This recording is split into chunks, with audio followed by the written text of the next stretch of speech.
welcome to Pain to Power. I am your host, Maria Kazmi, also known as Brown Girl Interrupting, and this show is brought to you in association with the iRant Network, where we are learning how to heal in community by discovering how we can take our pain, turn it into power, and lead with love.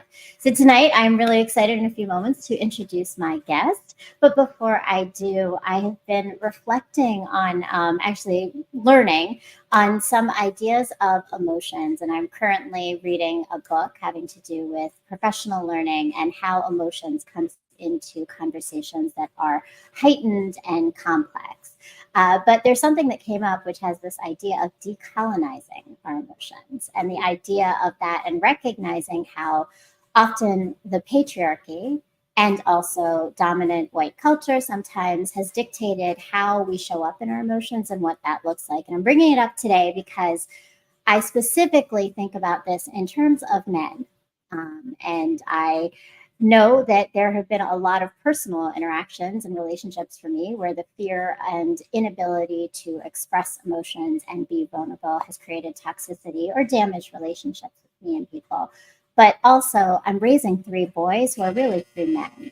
And those 3 men specifically have really struggled with being able to express their emotions. And recently, we were having a conversation with a couple of them, and they talked about how it's not safe to show their emotions. Like, that's not what guys do. We don't show our emotions. We don't talk about emotions because then you look weak.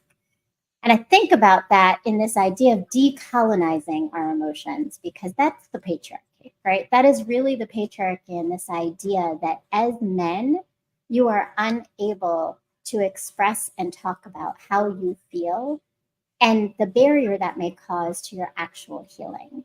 So one thing that I'm hoping you're taking away is that that vulnerability is not a weakness, but really a strength. And that for us as the women and the other individuals in your life, that in order to create that safety, we have to cultivate the space to hold men's emotions, to hold that safety, to create that ability for them to share and not judge and allow them to have that fallibility and vulnerability.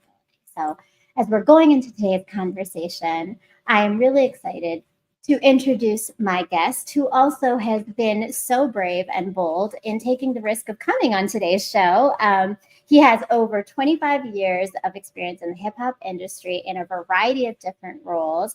And he is currently the CEO of Jay Stewart Collections.com. And you can see the history of the hip hop memorabilia he's been having at Sotheby's, as well as a current exhibit at the MRI Media and Rhythm Institute in Baltimore, which is going on until February 17th. And we're going to be getting into that and talking about that in just a moment. But please welcome to the stage the incomparable, humble, and very gracious Jay Stewart.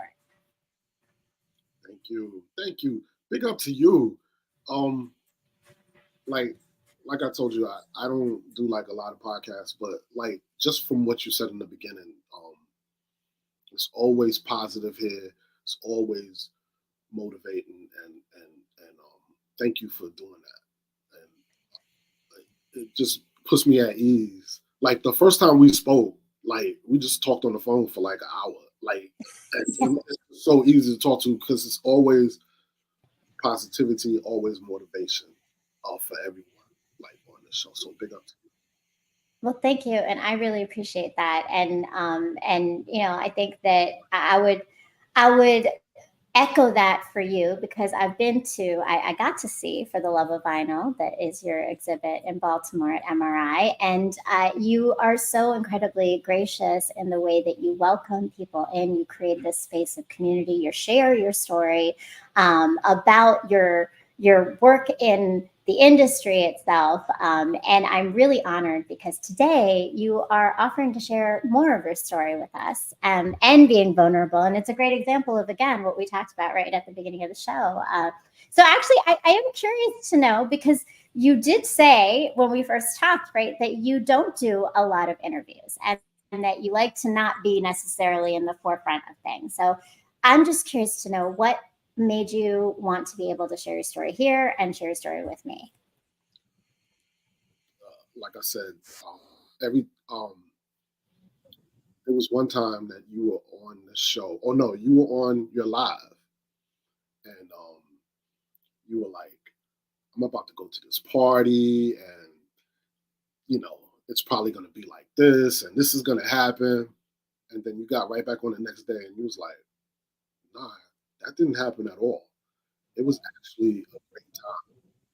And a lot of people, they don't do that. You know what I'm saying? They wouldn't have came with the part two of you letting everybody know, hey, it wasn't like that at all. And I thought that was beautiful. And like I said, you're just so motivational and positive. It just made me want to be on this show. Thank you. That is high honors, and I'm really appreciative of your words, but also of you being able to be here, because I think you have a great story, and I know that what you're doing with everything that you learned and everything that you've accumulated in your history of knowledge and material things, you are sharing with others, which is really awesome. But I always ask everybody when they come on the show their thoughts on this idea of turning pain into power. So for you, when you imagine that in your life and in your journey, what has that meant for you? I um I've been in the music business for, like you said, 25 years, and I've done just about everything. I've done record stores, done music distribution companies, record labels, everything. But I also did a radio show, and I did a radio show on WPFW, which is a DC radio station. And the show was called Soul Conversations, and the show lasted years and years. And the person that brought me on to that, her name was Kimberly Washington, and she was one of the greatest people in music in this area. Period. Point blank. She had a poetry show on HUR. She produced that, and she did like a lot of things for like a lot of independent artists. And during my last years of working for Universal in LA, I was going crazy out there. I was like living living like a rock star myself. And she had came out there to see me and visit me, and she knew ahead of time. She said, "Hey, when you come back to DC, I got a radio show that I want you to be on, because you always put me up on that music." And I was like, "I'm not, coming back. I'm LA for life. I'm doing my thing." So I eventually had to come back, and she knew it. She knew I had to come back. And as soon as I got back, she was like, "Yo, come on this radio show." And we played like neo soul music, and I watched it come from like a small show to become a top 15 soul show in the world and get syndicated on shows in the UK, and just build up the audience and everything. And towards the end, I started seeing myself wanting to get my company started. So I didn't know how long I could do radio. So um, I told her, I was like, "Hey, I might be leaving after this year." And she caught, after I told her that, maybe 3 months later, she caught a rare form of cancer. And she passed away in like 6 months. And like, it, I'm always happy. I'm always, I could deal with anything, but it, it made me numb. Her passing away so quickly, it just made me numb. And then a year later, my father passed away, and I just got numb even more, because I'm a girl dad. It's all women in my family, so me and my dad were tight. And throughout life, like, I'll just like block things out or whatever. I'll just not even just keep moving. Those two things like really stopped me and really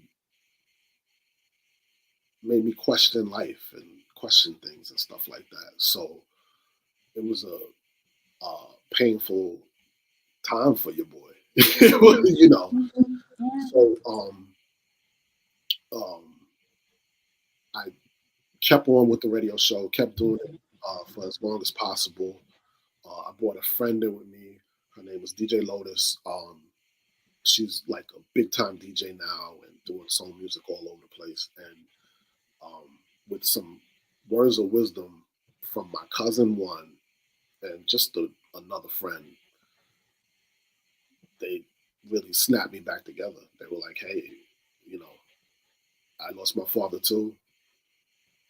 You feel the pain now, but time heals all.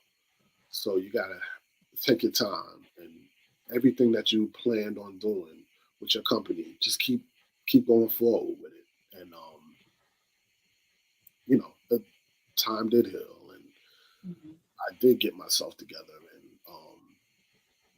started this company, Jay Stewart Collection, and a lot of big things have been happening, starting maybe like 2 years ago. So that was the pain, definitely.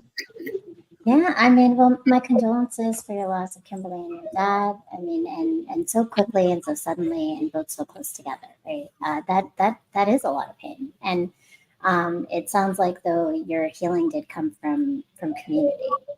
So that idea of having to need others is something you leaned into, and I'm glad that it did help you get to that power place and to continue with the work that you're doing, which is really powerful itself.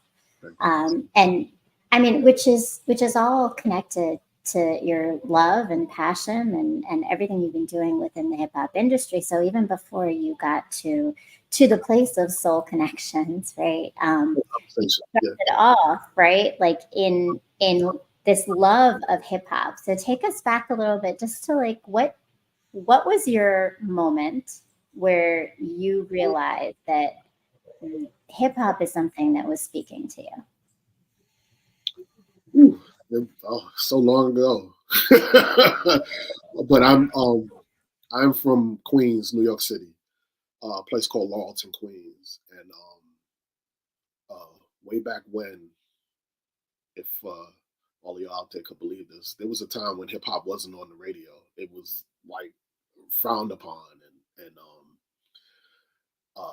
growing up in New York, you would hear the music with people walking by with their big boom boxes, or you could hear it from car stereos, tapes blasting out of car stereos, or block parties. And we would have like a lot of block parties in the summer. Very young little kid, and block parties, they would close the street off. There would be a DJ. People would bring out food, and it would just be a party for that block, and all the blocks could come in. But I saw a DJ playing music, and then I heard him play Grandmaster Flash in the Furious Five. It was a song called Super Rapping, and I was like, I like that. I like that right there. And it caught my ear, and just from then on, it's just been like boom. I had to explore it, find out about it, and just get into it.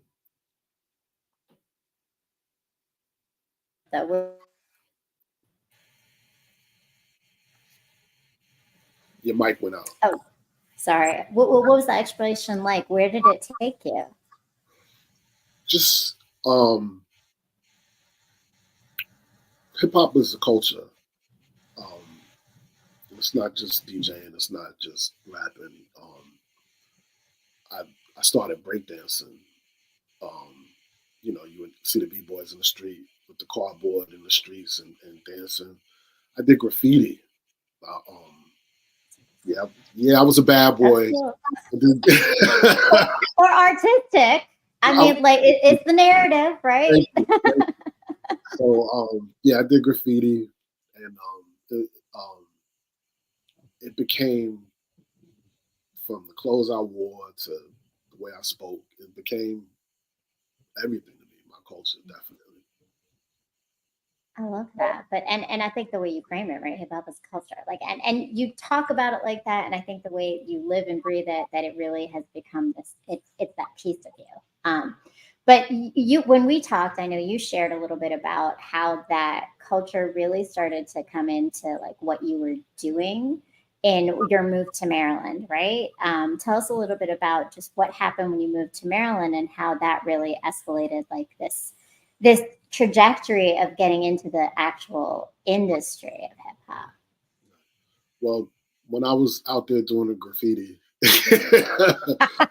there were, there were a few other bad things that I was getting into in New York. And my father at the time, he had a better job offer in DC. So he moved out here. My sister, my mother, and myself, we stayed in New York. And my mother was eventually going to move, but she was still doing school and everything. So she was eventually going to move. And me and my sister, we were just like, we're in New York for life, you know. So when my father moved to Maryland, that's when I definitely started just hanging out, hanging out with a different crowd and doing bad things and stuff like that. So my mother got fed up and she said, "Hey, you're moving to Maryland, with your father, and I'll be down there, maybe a couple years later." And I was like, "Wow, where?" I was like, "Where is Maryland? I don't even know." Right, I'm New York. So moved out here with my father.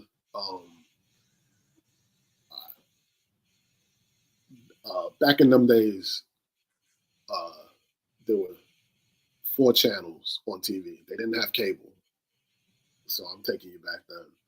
So I'm in Maryland with no TV and just moved fresh there in a new high school. And my father, he's working like 2 jobs, and he said, "Hey, you get honor roll in high school, and I'll get you cable."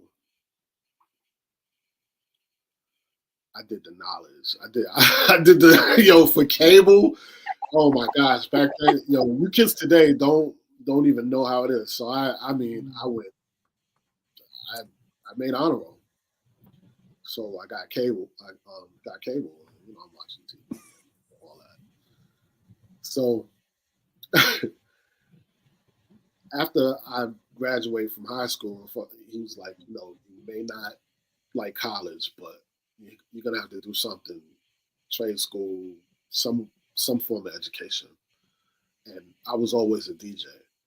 And when I moved down, I didn't have my equipment, so I didn't DJ when I moved down. So I saw this school called Omega School of Broadcasting, which is in Rockville, and they teach you how to be an engineer. And I was like, "Hey, I think that's something I want to do." My father paid for it, and I went there. Did basic engineering, did intermediate engineering, and my teacher was like, "You're doing so good. There's another course I want to teach you about that we're going to open up." And I was like, "What's that called?" He was like, "It's called music business, where we teach you about every aspect of the music industry and the business." And I was like, so I was like, "All right, I'm going to do it." And when I did it, I learned you don't have to just be a rapper or a DJ to be successful in this music industry, in this hip hop industry that's coming up. And they taught you about songwriting, they taught you about publishing, and they teach you about so many things that artists should be learning. And I put that on my resume when I got out of that school. And when they saw the Omega, hey, he went to Omega, I got internships at a regular record label called Ross Records. I did internships at some radio stations and stuff like that. So my teacher telling me about this course and like really pushing me towards it was like that first step that on the track to put me on right path to what I've become, I guess I should say. Yeah. Well, I love that because I think you gave some examples of a couple of people really motivating you on your track, right? Like your dad with the cable, which I saw John put a comment in there. That's not a bad deal. It's not, right? And it got you both the things, right? You succeeded in school and you got the cable. So that is not a bad deal. Oh, salute to Kenneth C. Williams. What up? Thank you. Thank you for joining us. I love it. We're gonna have some of our Ranchers fam in here, I'm sure. And so, I mean, I love that. And I love that that music business, right? Like the idea that you frame is that like really like oftentimes most people see the industry as only the performers, right? But there's so much more. And you got even deeper into it. So tell us, let's keep going. Where does it go from you being part of this now record label? More happens. Where'd Well, it go? so I, like I said, I did the internships and had to pay my dues and all that good stuff, which was all a great time. And I worked at various record stores and music distribution companies. But I was in a record store called Kent Mill Records, and I was working there. This one was in College Park, but I worked in like 4 different Kent Mill locations. And I played a CD. I was playing a CD. We get to play the sample promotional CDs, so when customers come in. So I was playing one that I looked at and I was like, let me hear this. And every song that came on, I was like, oh my God, this is great. Oh my goodness, this is crazy. It gave me that feeling of, gave me that block party feeling. Mm-hmm. So I grabbed a CD and it was from a company called Raucous Records, and it was a company starting up. This was their first promo sampler. So while I was at the store working for Kent Mill, I grabbed a CD, looked on the back of the CD, called the number to the record company. Somebody picked up. I said, hey, I live in the DC area. Are y'all looking for reps? Because I love this music. And the person on the phone said, yeah, we are looking for reps. And I was like, okay. I was like, well, y'all got me. And I said before, I would have done it for free. But they were like, hey, we'll give you $500 a month. You got to do this, this, and that. And we definitely needed somebody in that area. So I was like, cool. So first week, they sent me posters. They sent me so many promo items that I had to bring to stores and give around and do street team stuff with.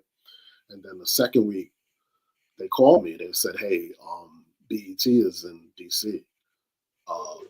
There's a group called Black Star, which is Mos Def, who is now Yasin Bey, and Talib Kweli with their DJ High Tech. And that was the first record I worked. And they said, hey, they're coming to DC. We need you to take them around. And I was like, okay. So a month in, I had 2 of the greatest MCs in the back of my truck in a startup label that nobody knew about. And I'm like on cloud 9. I'm like living on top of the world. I got, I'm like, this is the craziest thing ever. Took them to BT. They did a couple of shows on there, and took them to WPGC when Big Tigger was there. And we get on the radio show, and they played a record, which is kind of big for me because this was an independent label, and to get like them on a major radio station like that was very big. So they played the music, and Tigger liked the freestyle. So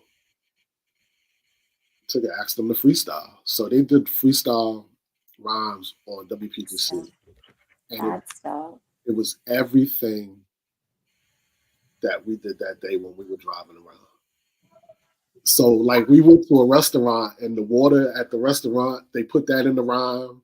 The streets that we were driving on, it was the most unbelievable thing I've ever seen in my life. And I was like, that's cool. this is history. This is crazy. So that happened after a month. I love that. Okay, and Josh says, wait, what was the name of the album you picked up? The Black Star album. You talking about what the Black Star album, right? That you picked up. Mm-hmm. The Black Star album. All right. No, that I picked up in the store. It was called The Cleaner. Oh, The Cleaner. All right, the one from the store. Cleaner. I got it right there. I'm gonna show it to you. It's called The Cleaner. It was called The Cleaner, and it had all of their artists on there, and it was crazy. It was unbelievable. That's dope. And I mean, like, what, like, Shoot Your Shot, right? If Shoot Your Shot was background then, that's for sure, right? Like, call the number, see what happens. I mean, but that says something about your boldness, about risk taking, about you just go out there and do it. And that's awesome. I want to say, as you were talking, I was like, I got this vinyl. I haven't played it yet because I don't have a place to play a vinyl. But this was a very special gift. Again, graciousness of Jay Stewart. This is the love of vinyl. He was giving out some amazing records, but this one is, as you can see, Talib Kweli and High Tech, which is pretty dope right there. The Blast. So thank you. That was a big flex you just did there. That was that was a major flex. Tell me the story behind it, though, because all of these albums have a story for you, right? What's the story of this one? Well, Talib Kweli and Mos Def was the first group, Black Star. But after that album, they went solo and did solo records. So that was the first solo. Mos did his album first, and we were an independent label, and Mos Def's album went gold. And that's unheard of for a hip hop independent label for the first solo artist that they had to come out and go gold. Mos Def just went gold. So then Talib Kweli had to come out with his, and him and High Tech, they did their first album, and that was the first single off the album, and it had Erykah Badu on it, and it just blew up. Like everybody knew Mos Def. Some people knew Talib Kweli. But that record right there, when that hit the streets, Rawkus used to come out with their music in October during Homecoming. So I would have Howard Homecoming locked down.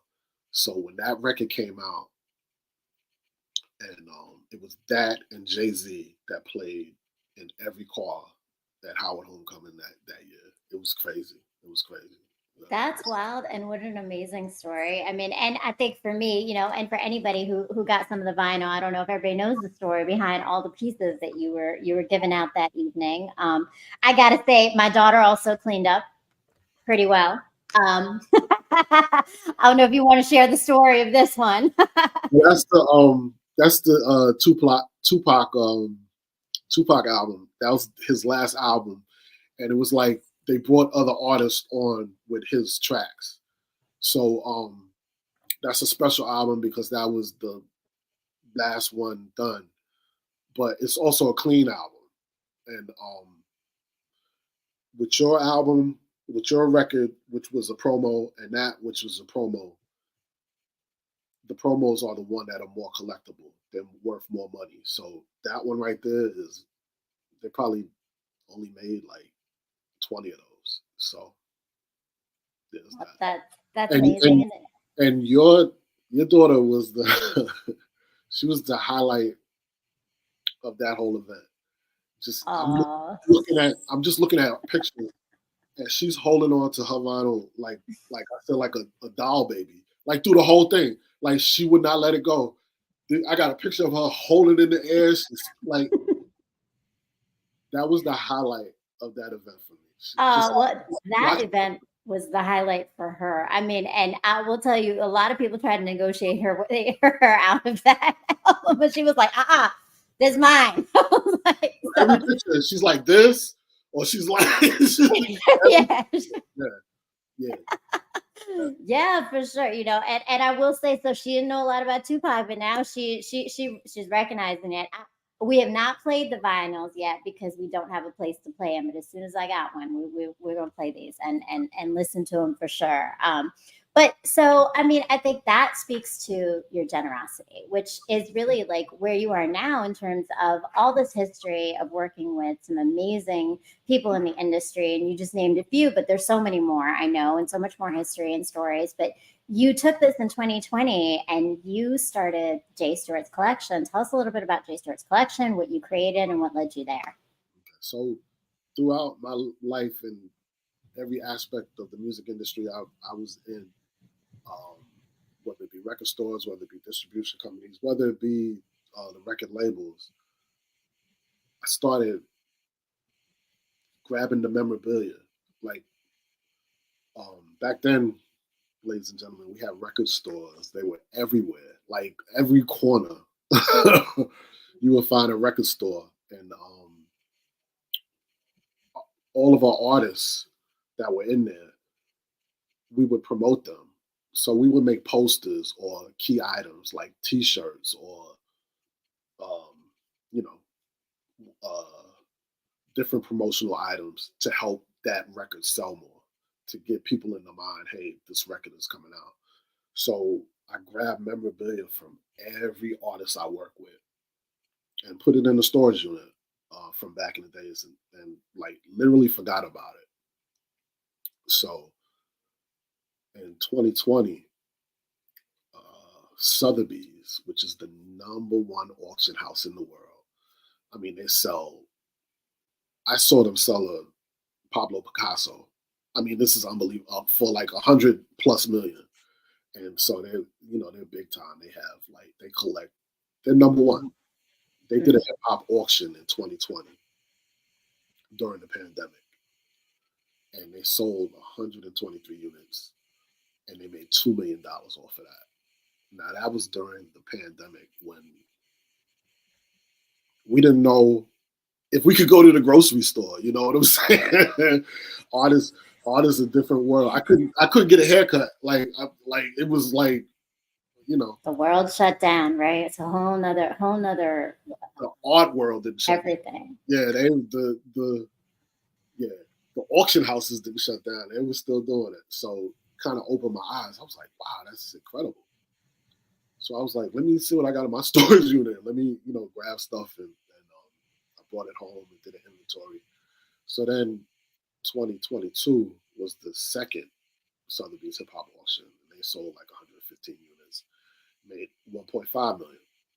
And I was like, okay, 2023, I'm gonna see what they're talking about. So 2023, I got in contact with them. There's a spot like in every auction house where you can go on the website and take a picture of a few things and send it to them, and they'll have somebody tell you if it's worth anything. Mm-hmm. So what I did was I got an inventory of like 350 to 400 pieces of memorabilia. So I put that in the one thing so they could see everything I had. And they called me back immediately, and they were like, "We want this, we want this, we want that, we want that. Bring it all." Yeah. This, and can you send us? I was like, "Yo, time out." I said, "Pick 4 things from there, and we'll do 4 things this year, and then we'll talk about next year doing bigger and better things." And they were like, "Cool." So they picked 4 posters, and if y'all could see behind me, there's a 50 Cent poster all the way over there. Oh, right. So that was one of the posters they picked, but I didn't tell them I had doubles, right? So it was that. It was a Roots poster. It was a Mos Def poster, and it was a Def Jam poster. And mm-hmm. I did very well. I did very well there.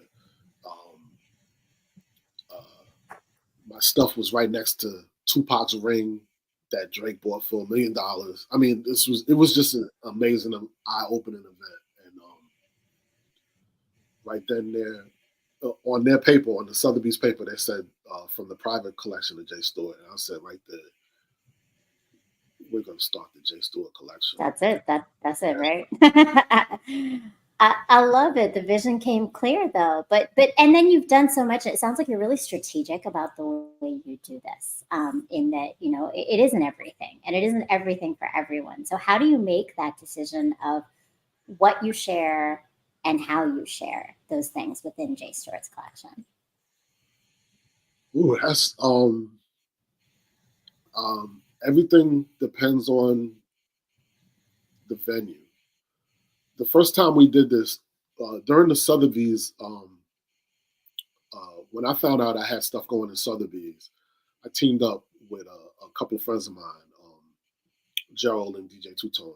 They are Shaolin Jazz, and they do like a lot of events around the city. And I noticed that they were doing events with artists. So I said, let me start framing some of this stuff up, and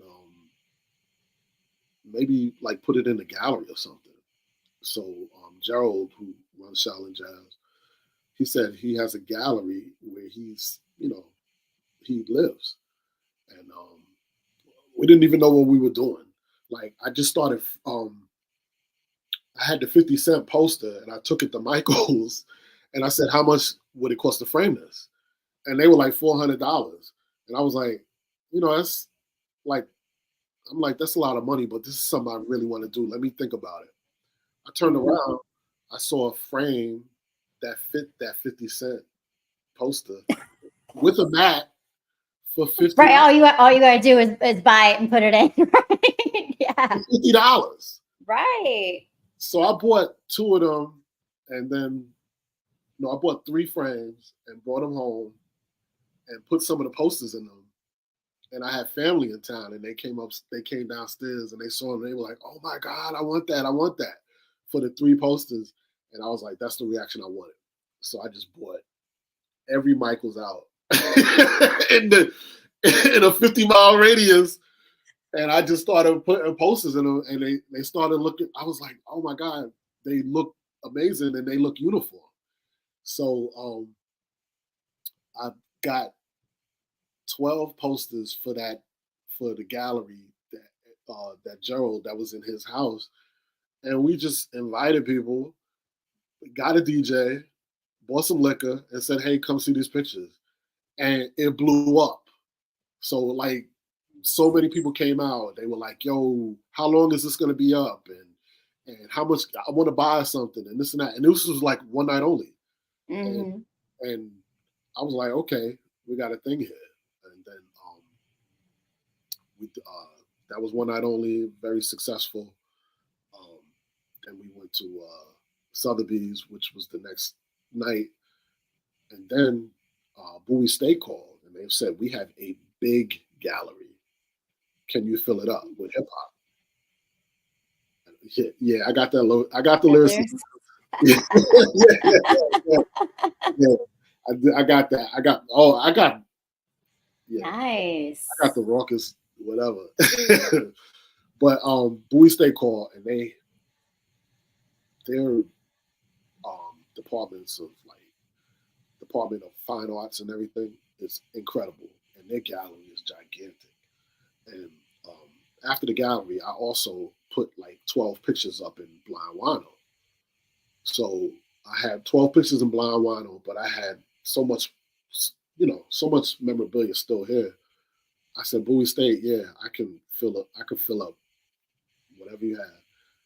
And I just started grabbing stuff like I had around.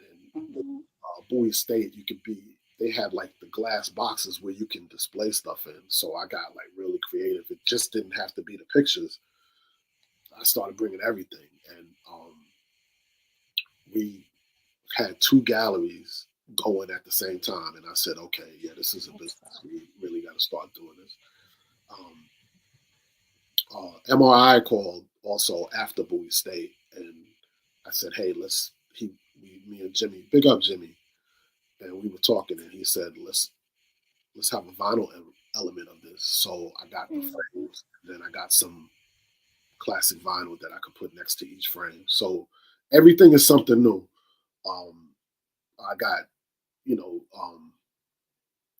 stuff in the future coming up that's even going to be even more different. But I'll let you know as that comes along. I don't want to jinx anything.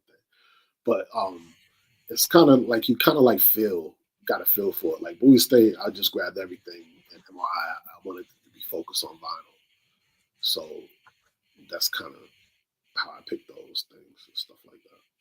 Well, I love that, and I love like how again, like you're really strategic and business minded, right? Like yeah, like $50 frames beats the $400 frame, right? And that's the beauty of the DIY sometimes, right? And you know what's funny with I was like a old school granny that does knitting because I was getting my coupons.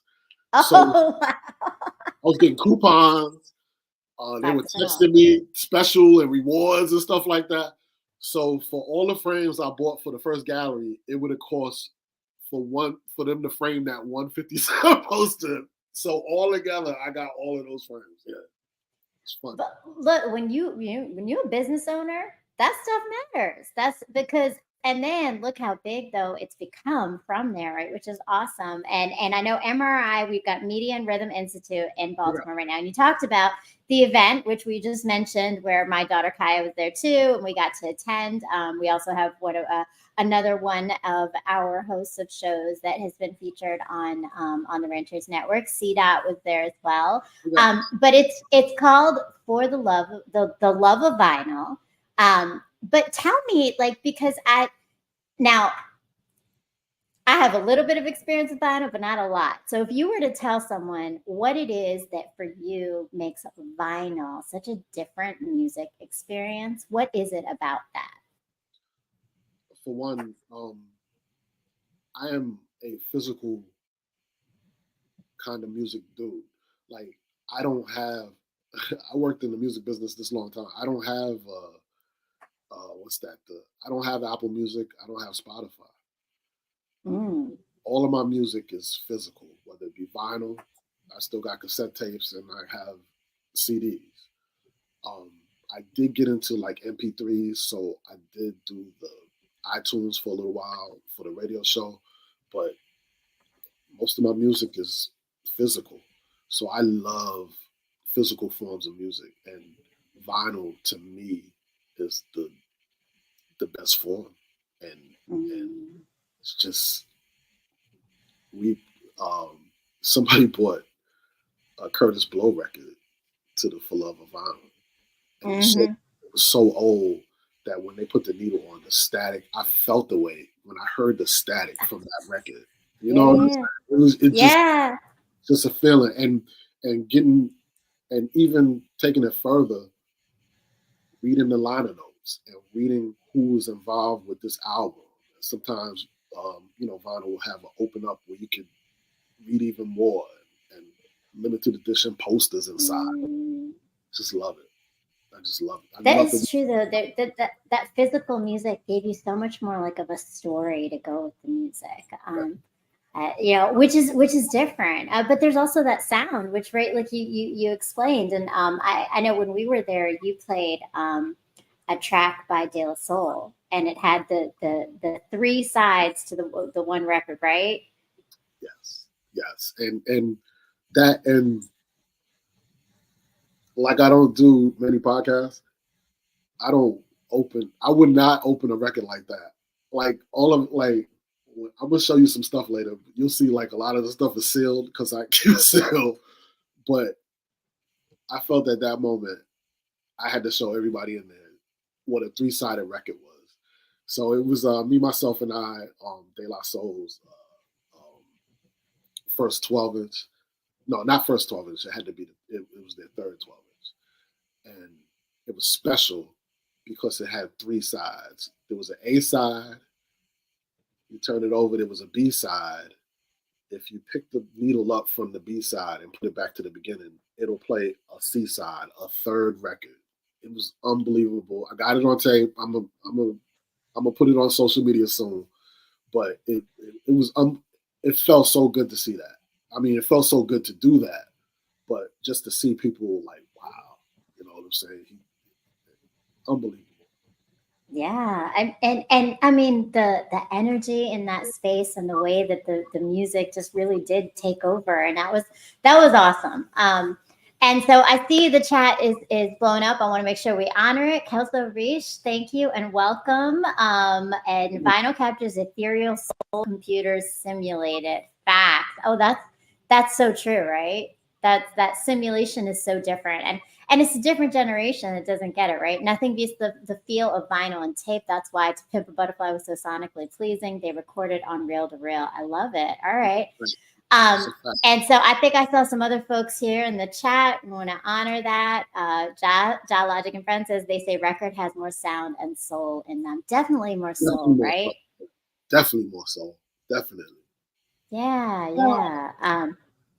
And so, I mean, but you have other memorabilia also, right? Like, so is there any particular piece, like when you opened up this garage of all your items, was there something where you were like, oh, I got to keep this? Like, this has special meaning to me. This is important to my journey, my life. Was there anything that stands out to you like that, or that what is that significant for you?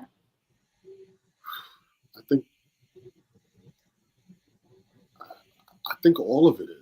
I mean, there are a lot of special pieces. I mean, it's over 300, so there's a lot of pieces. But like, as much as I loved playing that De La Soul record, when I opened it, I felt when I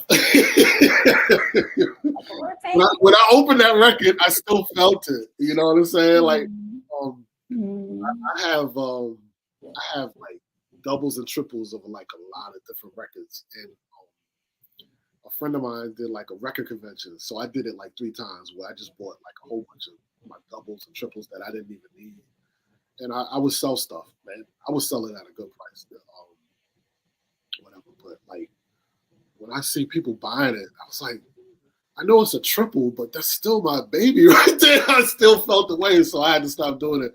So I mean, I love it all. If you like asking if I have a favorite piece, that changes every week just about. I definitely have a lot of stuff to show you too, show y'all too if y'all want to see. All right. Well, before we get into some other stuff, would you let's go with some memorabilia that you have, because you are actually showing some never before seen items, which is really exciting that you are sharing this with us and our community and our show. So yeah, let us know what do you have for us today. All right. Remember, guys, I said I did graffiti. This is a train book that I used to keep in my office at Universal. A lot of artists used to come by Universal, so they would see it and be like, "Oh my God, it's a train book!" And you know, a lot of the artists were down with the, graffiti or whatever. So if you open this up, this is an autograph train by 50 Cent, Lloyd Banks, and Young Buck. They autographed that. That's dope. Also, never seen before. This is never seen before. One day, Method Man from Wu-Tang came by our office, and he loved the book. I didn't think he was gonna give it back, but he did. That's cool. One of a kind artwork from Method Man. He signed my book. And not only did he do one thing, he did 2 things. Oh, that's cool. That's very cool.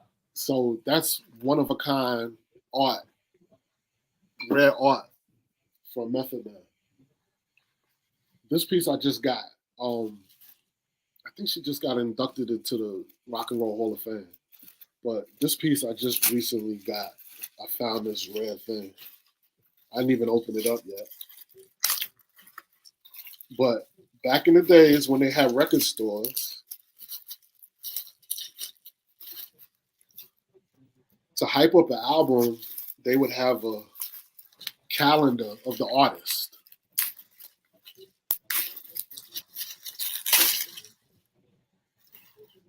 So this is a calendar of Missy Elliott. Oh, that's cool. The Real World album, which came out June 22nd. I forgot what year, but you would take one piece off and it would count down to the day the album came out, and you would keep this on the counter. This thing is so rare right here. But I took it out the plastic because I love y'all. Well, we love you for loving us. That's awesome. Yeah. Oh, that's so cool. And I mean, and I think like the vintageness of just what that is in the time period of when it came, because you just don't see these things anymore, right? Like people don't promote the same way. Artists don't have the same kind of processes anymore, especially like as we digitize everything, it loses all that soul, all that flavor, right? That you just hit the nail on that. You just explained it perfect. You just explained it perfectly. Yeah. Oh, I love it. I love it. And so Kelso has a question. Do you feel era of speakers play a part in the listening experience of the vinyl you play? That's a good question.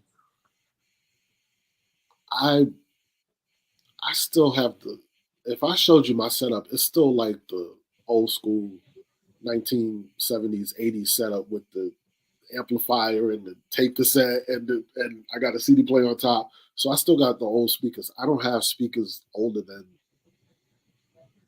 I bet you I don't have speakers older than 1986.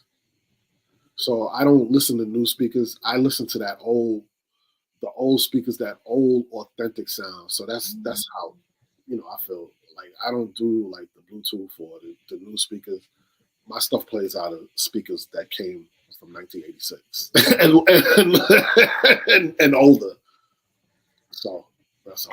I respect the traditionalist in you. Like that's really like you honor that and stay there, which is not an easy thing in this day and age. I think people are so quickly evolving and always constantly wanting the new things. So that's awesome.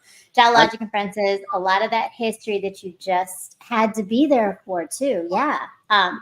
Well, and so okay, so along with that, you've shared a lot of physical things, and thank you for sharing some new memorabilia with us. And you talk about that, and that's what you share in your auctions. But you have obviously, when people are coming in, you're having a whole conversation. So I want to know, what have you taken away in lessons and conversations? Like, has there been like something in particular that stands out in either someone that maybe surprised you with something they said, or something that just has like lingered with you, that you heard or talked about with someone in all of these experiences of meeting with all these different people in the industry? Got a lot of definitely words of wisdom from the artists, but my take, I'm gonna tell you my take on things. I worked for Raucous. I worked for MCA Records, which was like Mary J. Blige and Common and the Roots, and I did rock there, so they had Blink 182. I worked Universal Republic. I did Taylor Swift when she was young, and I mean, hundreds of artists. From my experience, 70% of the artists didn't look like they were having fun at all. Didn't look like they were having fun. Didn't look like they loved what they were doing. I mean, it's it's like a sad. It was a sad thing for me. Like I would be with some artists around Christmas time, and like Christmas Eve, I'd be like, all right, I'm out.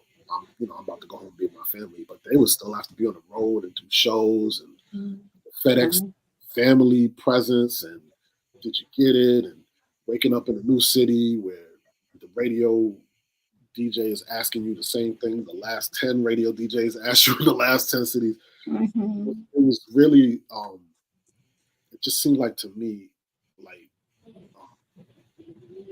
70% of the artists didn't look like they were having fun.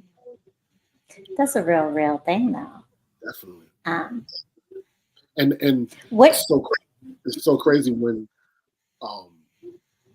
artists are like come out, they're depressed, or even worse than that, they maybe took their own life. Like people are like, how can they do that? Oh my God, they're rock stars. They did this. but I saw like a lot of sadness. That I think you painted the picture, right? That makes sense because there's a sacrifice to fame of humanity in a lot of places, um, and that's an unfortunate byproduct. And I wonder, like, is that because you think because of fans, or is it the industry itself? Industry itself, the industry itself, and um, we can even tie that into when I took that music business course. It should be Mhm. required that every artist at least take a course like that before they get into it, because Mm, uh, you know every um, you know every it's like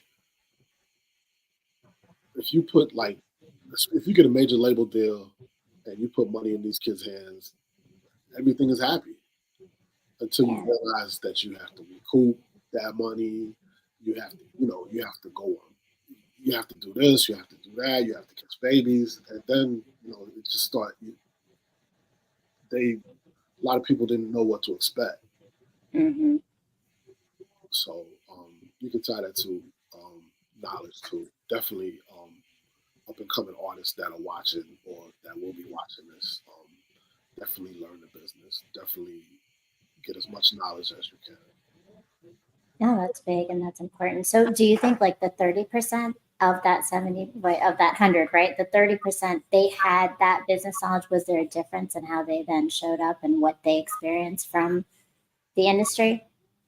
Knowledge, good people around them, and honest, honest labels, honest record label owners. So Mm. it's more of a combination. Yeah, you got to have like that package, but I think 30% had a lot of that going for them. That's huge. I appreciate you sharing that, Jay. And so with that, like also, you're a father of two girls, and you've been in this industry as long. Your girls have grown up in it. What was the impact, do you think, like on you being a part of this, and family, which is important to you, right? Like, so how have you balanced that in this work, and how has that influenced your girls in their own journeys, you think, that you've seen? Right. Well, the the real reason why I saved all of this stuff is for my girls. I wanted them to have a piece of, you know, history, and they're really the real reason why I really started saving this stuff. My oldest, Monique, she's the president of the Jay Stewart collection. There's not That's nothing goes by. She's all into this and everything. Um, my youngest, she's into sports medicine. She's definitely down with it, but she's doing big things, with her life and the field that she studied, and she definitely enjoys the stuff and comes. She's president too, but mm, but my oldest, she just started the TikTok page. She was like, Dad, here's your cards. We're gonna meet with the PR person, and she's definitely in it. So all of this business, basically was started because of them. This was their future. Their, you know, this is for them. that's so important, right? I think that's what we're all hopefully trying to do for our kids, right? It's building the empire so that they have that for themselves, right? We're laying that foundation, and I love to hear that Monique is a part of it so like deeply, and really guiding you in it, right? Because then she's come with her lens of her knowledge of things, right? I mean, I ain't up For a on TikTok. traditionalist, you're going to lead a little bit of that, right? I'm not up on TikTok. She had that page up and running, and like people were on it. I'm like, okay, let's go. Well, I was So going to say for all the traditional things you're talking about, I'm like, you go on Instagram. I see you on Instagram a little bit, but I see it. I see it. Okay, so with with a little help from your daughter for sure, which is awesome. And so, but like, so it's clear. And Geologic says that's a blessing. It's absolutely a blessing. I think, you know, that is my goal. You know, I told you my daughter was there because I think for me it is like sharing what you love and what you do in your life with your children is a whole nother level of this connection between you and them. And it's beautiful that you're able to have that. So, you know, everything you talk about to me, I think speaks to your integrity and also you know, your discernment of people and who you surround yourself with. When you think about individuals who have inspired you just as a person, right? Not just in the industry itself, but just as a person, because that is really how we show up in our jobs, right? Or in our roles or in our passion, whatever it is, it's who we are, our core values, right? Who has inspired you in those and how? Hmm. Well, there's a lot of people um, who definitely inspired me. Kimberly Washington was a very big inspiration on me musically. Um, at the vinyl event for the Love of Vinyl, there were two people there that I used to work with. One was named Desiree, one was named Bear One, and they inspired me so much. And like for not a lot of people, I know I work with a lot of people, but not a lot of people held this stuff to the side. So when your colleagues and people that you looked up to, they say, "Hey, um, this is it right here. I'm glad you did this. I'm glad you preserved this. I'm glad um, you could tell the stories like this because not a lot of people, you know, understand the history of it. And hip hop turned 50, you know, in August. So it's just uh, there's so many people, you know, I used to work with. A couple artists, the early artists on Raucous, Most Def and Tyler Kweli, and a lot of inspiration. And the artists um, that I had the passion for that made me feel like I felt when I heard that CD and I called the number. You know, they made me want to go all out for them because I knew they needed to be heard. They were independent at first, and um, there's a lot of people. My dad, you know, mom. Yeah, Mhm. there's definitely a lot of inspiration. Too many, too many, but just a lot of the artists that inspire me to get into this field and Mm. just go all out for them. I love that. And so, you know, and also within that inspiration, right? You are creating a lot of inspiration for others. Do you see yourself as a leader?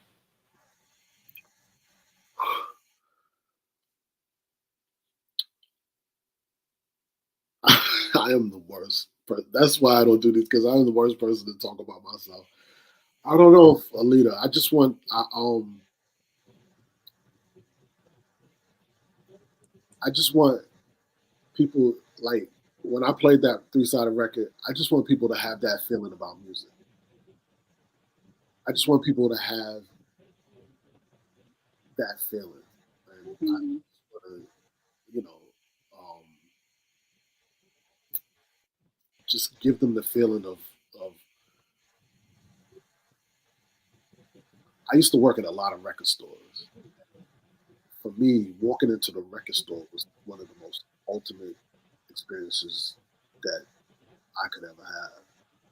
There's still record stores open, and I still get that feeling when I go in there. But when I used to walk into a record store and hear that record that I haven't heard before, and say, "Hey, what's that?" and then buy that, and then talk to the people, and then they say, "If you like this, you'll like that." I just want people to have that experience because music has given me that experience, and I just want to share that with everybody. So I don't know if I'm a leader or anything. Well, I'm gonna give you your flowers if you're not giving them to yourself. That is one of my skill sets in life is I give flowers to because I see the there's a reason I invite you on the show. There's a reason every guest comes on here because there's something that I know is really beautiful and powerful about the way you move through the world and how that impacts others. And for sure, leader or not, you definitely play your part. So yes, and I will say what I appreciate is that I do think what you do is you've led and created spaces for community through the love and the passion and the experience of music, right? Like truly the experience of music, which is created in the spaces. And I didn't get to go to your Bowie State exhibit, but I did definitely go to the For the Love of Vinyl, and that was I took a 7-year-old that knows nothing about hip hop at all, has never seen a vinyl in her life. And she felt that energy and she walked away with it. To me, that is leading. That's leading through the healing of music, through the connection of music, through the community of music. So I'm going to give you your flowers. I believe you are. And maybe one day you'll come to it or not. Either way, I think leading is such not a traditional role. It's we've put too much pressure on what that means on ourselves, but it really is. Do we help others to develop themselves around us, and do we inspire growth in different ways? And I definitely believe you do. And I appreciate that. Thank you. Like I said, I appreciate your daughter because it was just the icing on the cake for me. And even at Bowie State, like we had like the age ranges. You know what I'm saying? Even Mm-hmm. you know what I'm saying? Somebody's 7 to, I mean, there's people they're 70. So, Yeah, I mean, you're preserving culture, which is not something that everyone does. And I think that the industry changing so quickly often happens that we don't preserve pieces of history because we're so quick to evolve. And in that evolution, sometimes history becomes just history and not still part of the existing time period, right? Which again you're doing, which I appreciate. And so thank you so much for your time tonight. Thank you for joining us. And so I know, again, do you want to send any promotions out of things coming up that you want to let everybody know about? yeah, And how do we follow you? All the things. okay. Yeah, come to For the Love of Vinyl. The closing event is going to be February 17th. We will be giving away one of those frame pictures that were on the wall there, but don't tell nobody. So come through. There'll be other giveaways. There'll be other big things going on. And even if you're in Baltimore area and you have a student, definitely check that place out because they do big things. They teach them about movies, teach them how to make music. It's a beautiful place. MRI Studios, 20 North Howard Street. And you could definitely see some of the frame display there. Until the 17th, you can do it Monday through Friday, but if you want to do it on the weekends, you have to make an appointment. To hit me up, I am on Instagram, the Jay Stewart Collection. I am on TikTok now, ladies and gentlemen. Yes. The Jay Stewart Collection. So, hit us up there. That's all my daughter's doing. Check out my website, the Jay Stewart Collection.com. I put memorabilia on there on a weekly basis. I put new stuff up there. Definitely check it out. There's some big things coming up in the future, so definitely stay tuned at those spots right there. You'll see. Let me show you 2 more things. Oh yeah, definitely. We're here for it.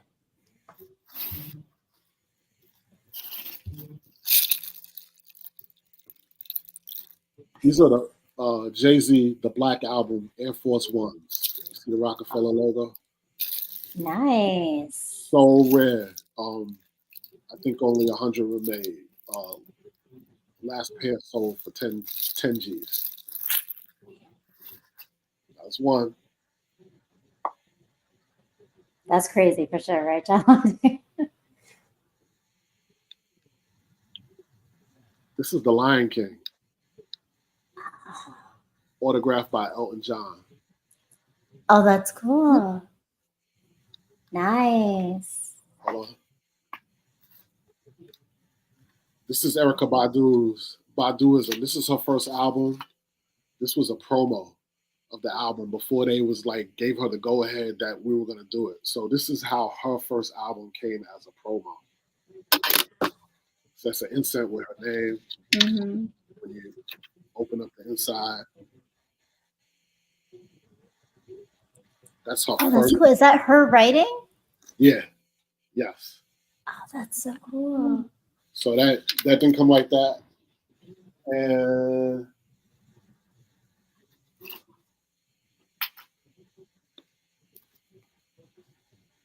this is the 8 Mile 20-year anniversary vinyl box set. Oh, nice. All right. It's the 20th year for that. And happy birthday to. Good evening, Mr. Jones. Welcome.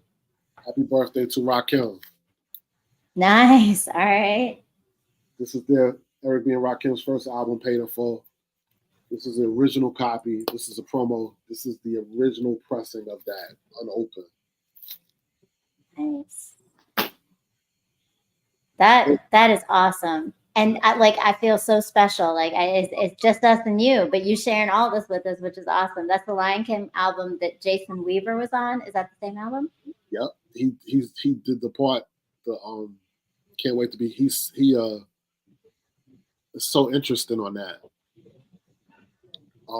Instead of getting a cash advance for that, he invested in the publishing for that album. So he ended up making more off of that album than he would of just getting like an advance for it. So yeah, and he was called a fool to turn down the money for the advance. Yeah. You saw the bigger picture though. Saw the big picture. Him and his moms having somebody. Just so you got all the right people with you, right? Yeah. And that's such a big takeaway in the music industry and for people watching and just thinking about their role in music in general, right? So I appreciate everything you shared. This is amazing. Thank you so much, Jay, tonight for joining us. Thank you to all of our supporters who joined us tonight or who are joining us in the rebroadcast. Please make sure that you follow Jay and all of his social media on Instagram and on TikTok, and go and check out the website because it is amazing. Memorabilia, there's so much stuff there.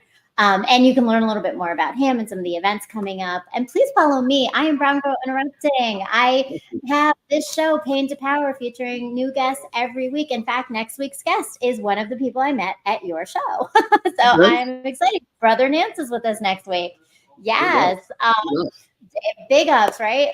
And please shout out to Jimmy of Music and Rhythm Institute. He's doing some amazing stuff there. Please make sure you go follow them as well. And follow me, Brown Girl Interrupting. I am on Instagram, TikTok, Facebook, probably LinkedIn too. Find me everywhere. I have a website, www.browngirlinterrupting.com. As a writer, please go read my blog, subscribe, put your email in. Subscribe down here. Thank you, Jay. You've read some of my pieces, right? So I appreciate it. Make sure you comment, like, share, and pass it along because the goal of everything with me and with our goal of Pain to Power is how do we heal in community? And the best way is we share and we continue to grow together. So thank you so much, Jay, for sharing all your new memorabilia, your story, and just for being here with me today. This has been such a treat and such an honor that you are willing to do an interview. Thank you. Thank you. And thank you so much. And thank you to Jaw Logic and the iRant Network. Also, please make sure if you have a Roku TV or Roku stick, go and download the channel iRant and make sure that you are watching all of the shows on the iRant Network. And check out the BGI channel station on the iRant Network. So make sure if you have a Roku TV, Jay, please go and do that. So thank you to everyone. Please be ready to join me again for another episode of Pain to Power every Sunday at 9 o'clock here on Brown Girl Interrupting. Uplifting on YouTube, on the iRant Network on YouTube, and on the Rant Race Union on YouTube. And again, thank you to Jay Stewart for being our amazing guest and sharing so much in his generosity and guidance in so much today. Peace, love, and light.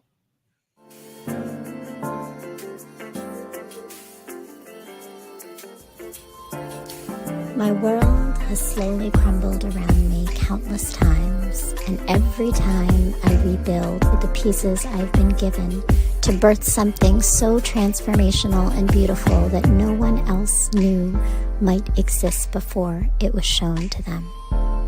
These moments tend to coincide within my romantic path. The universe has been telling me to focus on the revolution and not romance. It has over time given me the tools, resilience, and light to turn my pain into power. And only now do I see that the key to this always resided in the love and knowing I had in myself, not from the external sources of family or men. The message I have been avoiding might be that my time in this world I had existed in was not to receive love, but to put it out there for others to see, feel, and heal through. Revolution before romance moves pain into power.